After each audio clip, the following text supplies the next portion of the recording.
Hello, hi. If you're joining me again, welcome back. If you're new here, hi, my name is Nikita. I'm a recovering addict.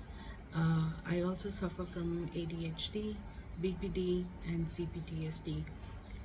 In previous videos, I've discussed ADHD and BPD at length, things like what the disorder really is, what the symptoms are, what causes it, etc. And that should give you a good understanding of the disorders. I also discuss how I manage them, how I personally manage them, and how the people around me, like my family and friends, help manage it as well. So today I'm going to talk about CPTSD, which is complex post-traumatic stress disorder, and I'm going to talk about the same things: what the disorder is, what causes it, what are the symptoms, and what you can do to kind of manage these symptoms, or what I do to manage my symptoms. So first, let's talk about what CPTSD is, or what complex post-traumatic stress disorder is. This is a mental health condition that arises from prolonged and repeated trauma.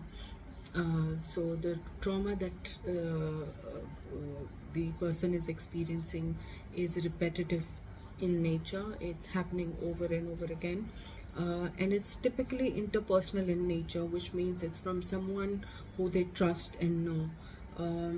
And there is rarely a chance to escape this trauma, or avoid it at all. It, like I said, it's because you're experiencing it from someone you know and trust. So let's talk about what kind of symptoms, the core symptoms of CPTSD are. Re-experiencing the trauma, which includes flashbacks and nightmares, avoidance of reminders of these traumas, hyper arousal, which includes being on edge and being startled easily. So any thing that kind of triggers a memory in your mind, it puts you on edge and makes you feel startled and disconnected. I'm sorry, that's my cat. All right. Other symptoms includes emotional dysregulation, which is extreme mood swings, persistent sadness or anger, and negative self-concept, which includes feelings of worthlessness, guilt, or shame. It also causes disturbance in relationships, which typically means difficulty in trusting people, feeling disconnected from people, feeling detached from the world. These are the core symptoms of CPTSD. Now, CPTSD is most often caused by chronic trauma, especially things like childhood neglect or abuse. Now, this abuse could be physical or emotional or sexual in nature. Experiencing domestic violence is also one of those things that can cause CPTSD. Long-term exposure to war, captivity or torture, human trafficking or slavery, ongoing emotional abuse, and institutional abuse, such as in religious settings, or perhaps a boarding school or something like that. So your teachers, for example, putting you through this abuse. Key characteristics of trauma that can lead to CPTSD: it it is repeated or ongoing. It's not a one-time event.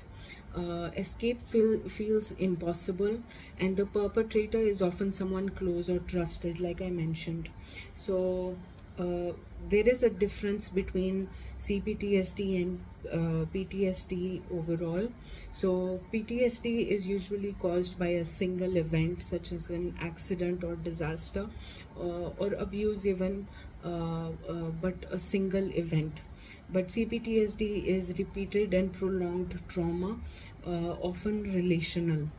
The time frame for PTSD can happen at any stage. could be in adulthood as well, but for CPTSD, it's often in childhood. So I myself experienced a lot of trauma, a lot of abuse when I was a child, and so it's caused this for me.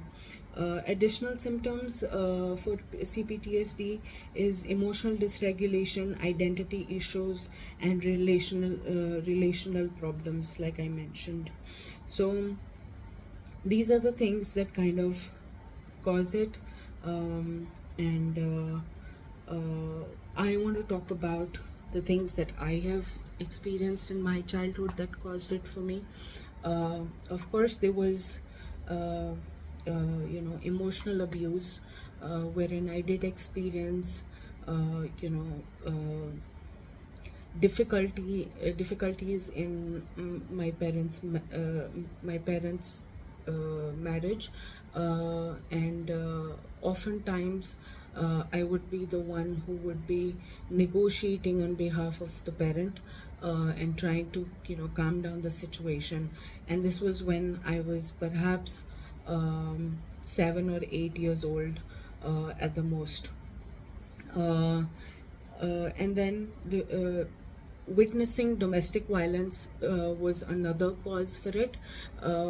While my father or my family members never raised a hand at me, I did witness it happening to my mother a lot, and that kind of used to trigger a lot of trauma in my mind. It used to become very difficult to feel like a child at that time.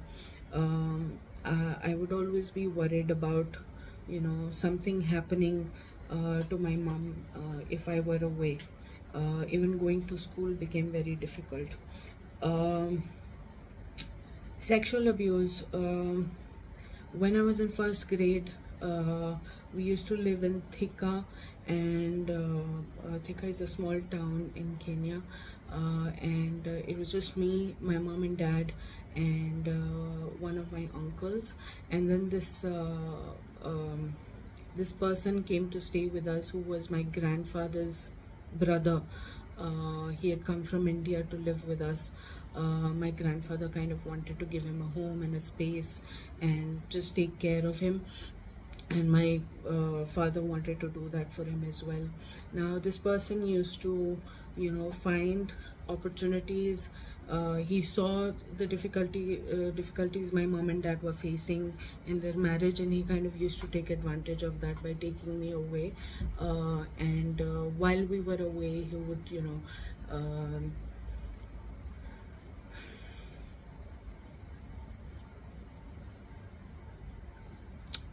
while we were away, he would touch me inappropriately, and that image is still in my mind. That feeling of disgust is still in my mind. That feeling of that image is so clear till date. So my childhood sucked ass, and yeah, and my parents never realized that this was happening. Um, it's only after I grew up and kind of told them that this was happening is when they realized, when they, figured it was possible, and they still kind of deny it a little bit, stating that we never left you alone with him or this and that. But they were so involved in their own shit that I don't think they noticed that I wasn't around. So yeah, sucked ass. And then my earliest memory, one of my earliest memories is of my mother being pinned on the wall by my uncle. Uh,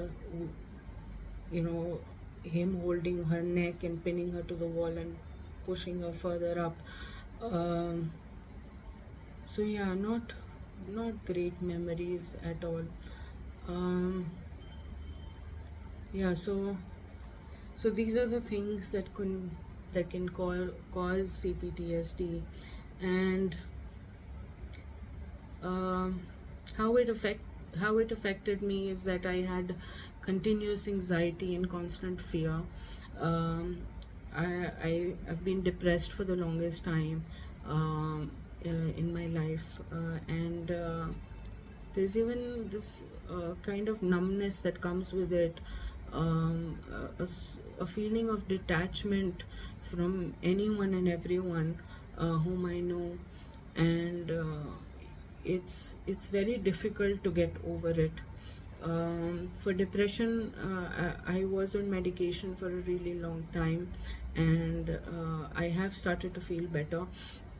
So my doctors kind of stopped the medication, but I do have SOS medication for depression and anxiety, especially for anxiety, because the smallest thing would cause a spiral, and it's difficult to kind of control that. um, yeah, I do uh, feel, that cognitively it affected me a lot. um, it became difficult for me to concentrate in school.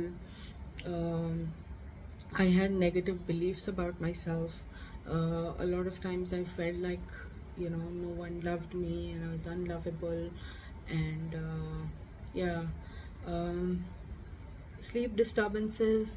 Uh, it's not that I have nightmares or anything like that, but I do find it difficult to fall asleep, especially because all these memories kind of rush to me when I'm trying to sleep, and I constantly have to either brush them off or talk logically to myself in order to calm myself down. uh, I do have a heightened stress response, which is either fight, flight, or freeze. And mostly I find myself freezing more than anything else. So it's difficult to kind of navigate this. Um, Now, a lot of times, uh, you know, uh, childhood PTSD can be misdiagnosed as ADHD or any conduct disorders, because the child is reacting to trauma, not just misbehaving. So, yeah, um, it's not it's not that great to be in this position. Um, so yeah, I am taking medication, and I am, trying to improve my life, and kind of manage these symptoms on my own. Therapy hasn't helped me much, uh, but I've found myself feeling better after I record myself talking about all these things. So today I've mentioned kind of uh, big things that have occurred in my life that have caused me CPTSD. I was very,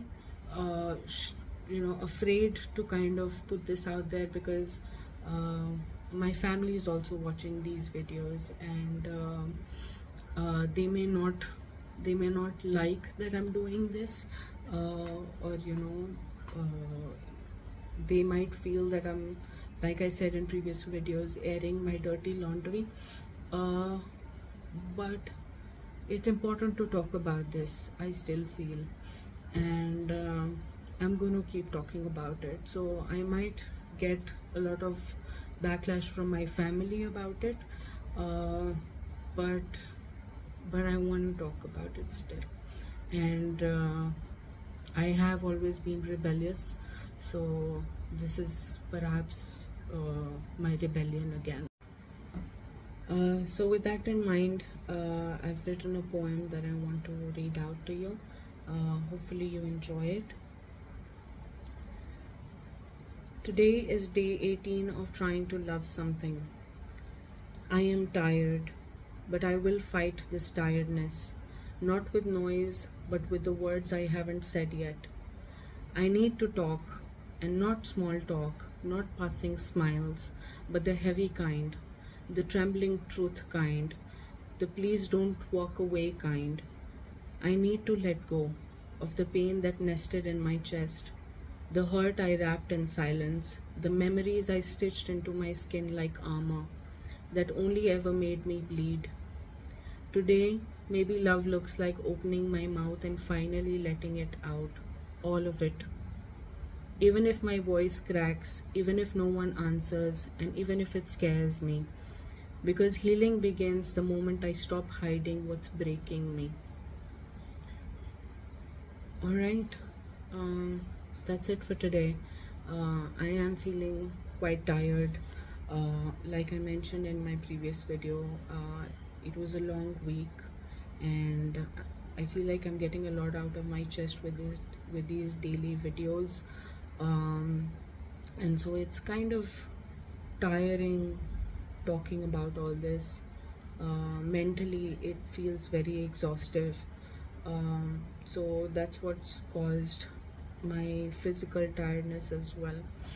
But I want to thank you for joining me. I want to thank you for being here. Please do all those beautiful things that YouTube allows you to do: like, share, subscribe, comment, and share. Um just know that you're not alone in doing things that you're doing. If you're struggling, I'm here to listen, um, and we can talk about it. So, alright then. Thank you so much for watching. Have a nice day. Bye.